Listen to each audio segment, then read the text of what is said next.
হাজারো কাজ ফেলে মা দৌড়ে এসে বাচ্চাকে কোলে নেয়। কি খাবে কি নিবে কেউ তৈরি করে দাও নাই।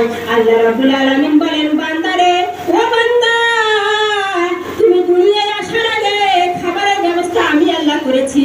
তুমি দুনিয়ায় আসার 6 মাস আগে তোমার মায়ের বুকের উপরে তোমার খাদ্য সরবরাহ করে রিচার্জ করে রেখেছি গো আমি আল্লাহ। তাদের কি স্বাস্থ্য ভেঙে যাবে?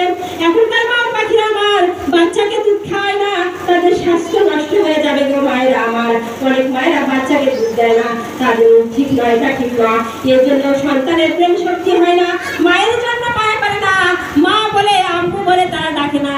যে মায়েরা বুকের দুধ খাওয়াবে না সন্তানকে, সে মায়ের কোনো ভালোবাসা রাখবে না গো মায়েরা আমার। তাকে ইচ্ছা করে যদি বুকের দুধ না খাওয়ায়, সে সন্তান মাকে ভালোবাসবে না, সে কখনো ভালোবাসবে। এই জন্য পাতলা করে আমি আনলাম, তার জন্য সমস্ত প্রয়োজন মিটিয়ে দুধটাকে হজম করতে পারবে না, এই জন্য আমি আল্লাহ একটু মিষ্টি করে দিয়েছি, দুধের বাটার ভেতরে একটি নরনালি করে দিয়েছি, দুধ এসে গলায় আটকে যেতে পারে, এই জন্য আমি আল্লাহ তাকে শুকনো শুকনো করে 32টি ছিদ্র করে দিয়েছি। আল্লাহ রাব্বুল আলামিন বলেছে, মায়ের মুখের দুধ যখন বাচ্চা খাবে, যখন একটি ছিদ্র থাকলে বেশি করে গিয়ে সন্তানের গলায় বাঁধত, এই জন্য আল্লাহ রাব্বুল আলামিন 32টি ছিদ্র করে